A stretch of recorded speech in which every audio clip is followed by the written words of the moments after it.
Good morning. It's morning here. It's the 2nd of June 2022, Thursday.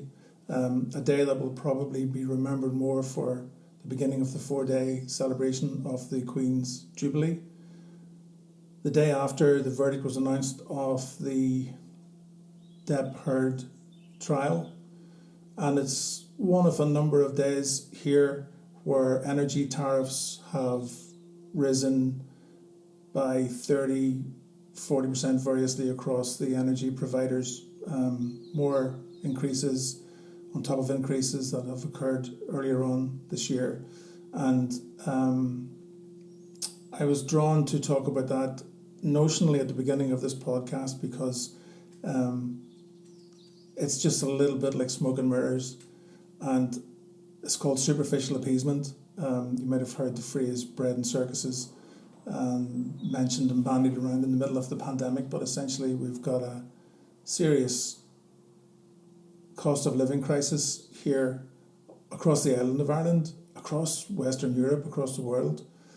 And Johnny Depp was getting 18 billion hashtags on TikTok in support of his position in the trial.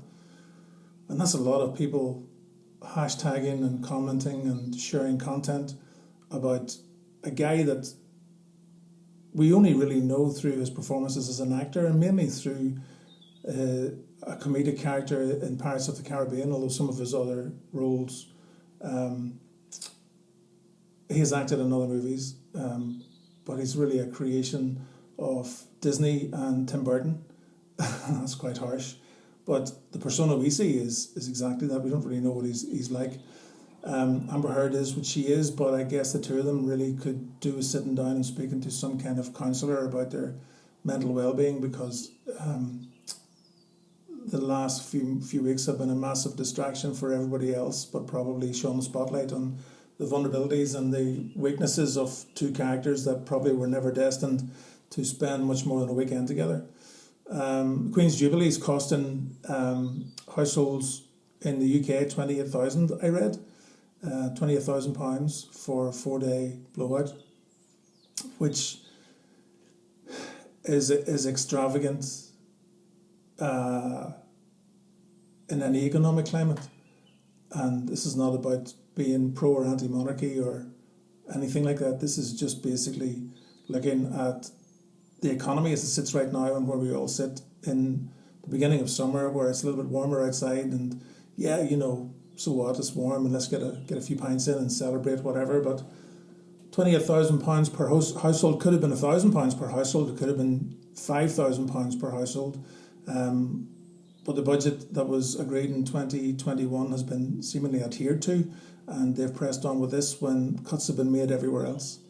And if this is me sort of claiming a political position on this, it's not meant to be, and I don't really feel it's a political position. It's like a common sense and a humanitarian position. Most of the people that will be wrapping their bunting around lampposts and celebrating here in the north will be the ones probably that are most at risk of fuel poverty later on in the year.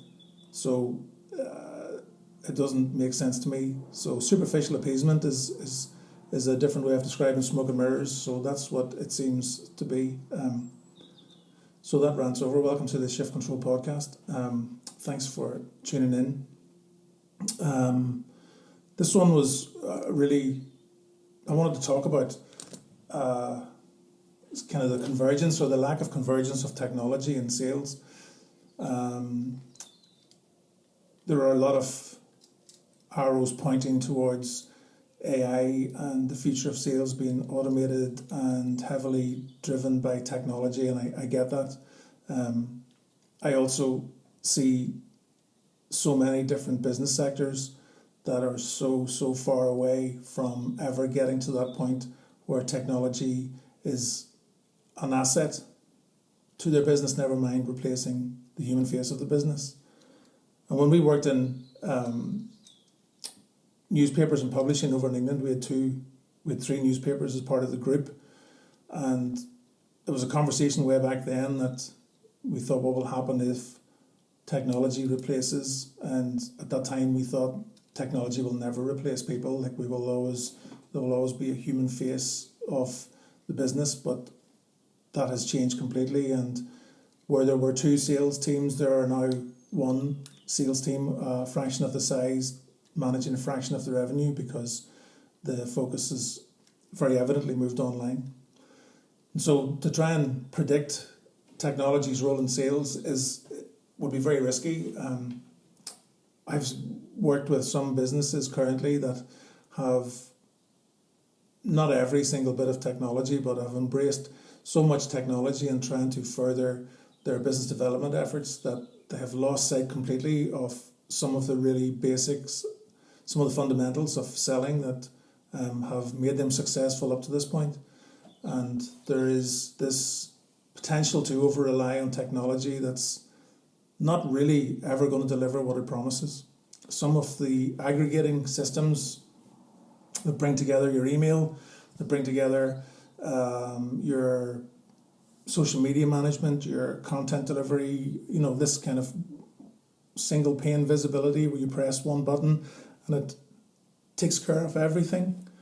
I've seen that fail. I've seen businesses invest a lot of money in that to try and enhance an already effective process in their business, only to be hugely disappointed 6 months into the process. I have seen automated chatbots that promise and deliver so much and talk about user experience and always on and so on and so forth, that really don't live up to either their potential or their promise. I'm not sure which.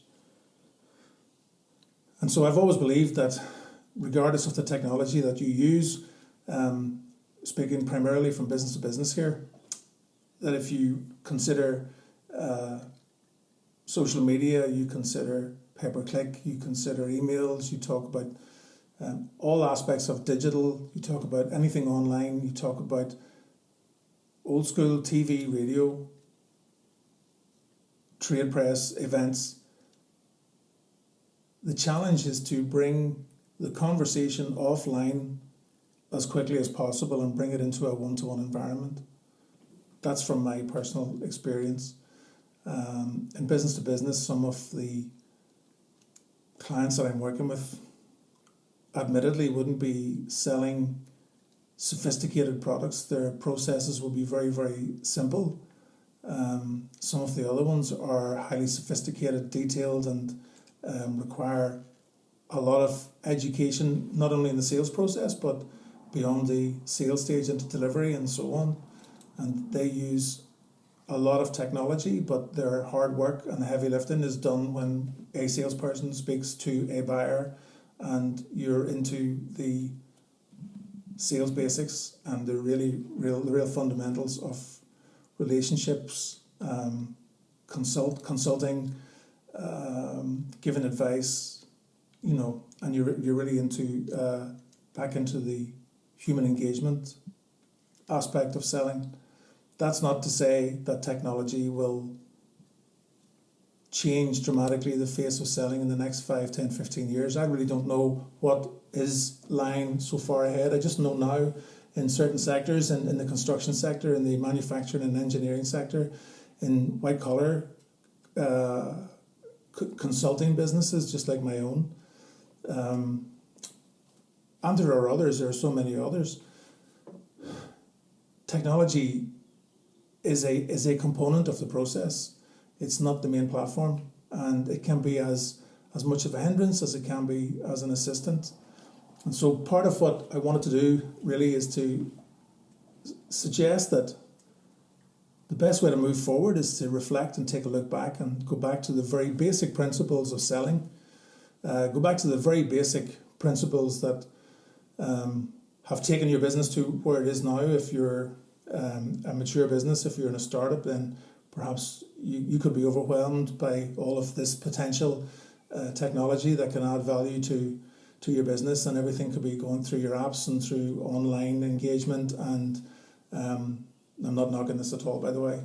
But bottom line is, if you're selling something that's got a high value, and I don't mean monetary value, I'm talking about high value to the person that's buying, then you really want to get them face-to-face as quickly as possible in the process.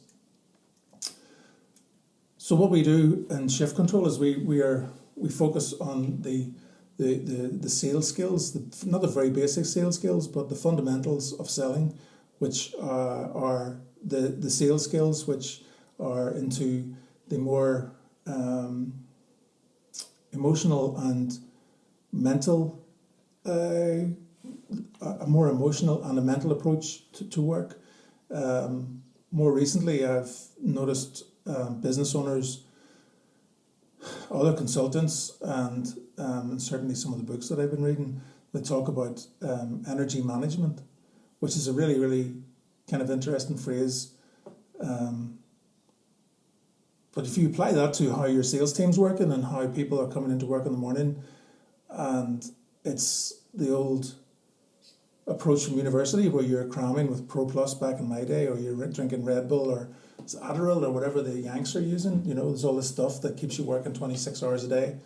And so they come to work with 2 or 3 cans of Red Bull or 4 or 5 cups of coffee. In the afternoon, they're completely useless to themselves. So technology is great, and the idea that you can find something that will add value to the process chain and the delivery, and I think that's really important that you're continually pushing forward, but none of that matters if the basics aren't there. So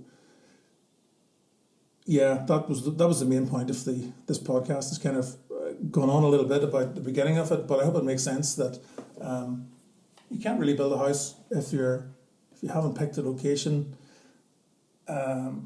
and the foundation's not right, and you haven't got a good plan and a good idea of moving forward and who's going to do what for you, and so on and so forth. A clear objective, a clear strategy, and then the tactics to deliver on that. Wanted to mention a couple of books. I normally would reference a few books that I've read or have been referred to me. I bought The Art of War by Stephen Pressfield about 2 years ago, and didn't read it until about 2 weeks ago, where I read it in the winter. I picked it up on a Saturday afternoon and had it finished by Sunday afternoon. That's the fellow there. It's a really easy to read book. All books are kind of easy to read if you're really engaged and able to immerse yourself in the content.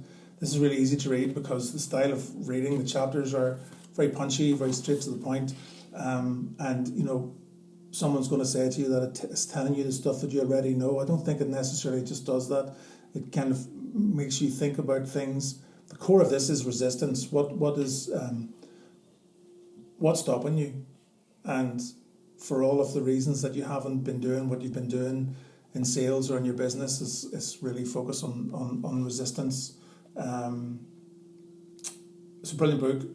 It's like really, really challenges the thinking around procrastination and the roadblocks that you might put in your way or that have been put in your way. And it's about creativity as much as it's about finding a way to improve your performance incrementally, break through the blocks, and win your inner creative battles if you've tried to write stuff and you just have never really kicked off.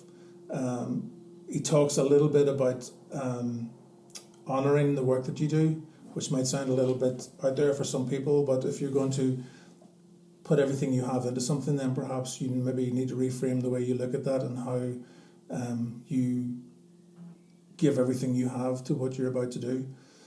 Second book of his is called Turning Pro, Tap Your Inner Power and Create Your Life's Work, which is not really necessarily about making money out of your writing or making money out of whatever you do. It's about treating everything you do as if it was your job, and you apply yourself in a supremely professional way. So for example, if you're writing and you're working in a home office, but that office was at work, you should be looking to have an environment around you that's completely clear of clutter, that's clean, that's ready, that's fresh, that looks like a healthy environment to work, and so on and so forth. I haven't read most of it yet. I've just kind of flicked through the book, but again, you can see that the chapters are like statements. They're kind of like couple of paragraphs that cover a point, and he covers the point really, really well. So I would recommend that. The guy's called Stephen Pressfield, and they're really easy to read, as in quickly, thought-provoking, educational, relevant if you're in the space of sales management, or you want to try and improve the work that you're doing. You should give it a read. So thanks very much for tuning in. I'm not going to apologise for the rant at the beginning. I think it's like 18 billion hashtags about hunger, or 18 billion hashtags about fuel poverty, or 18 billion hashtags about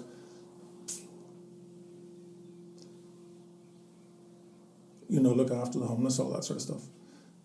Anyway, thanks for tuning in, and I'll see you again.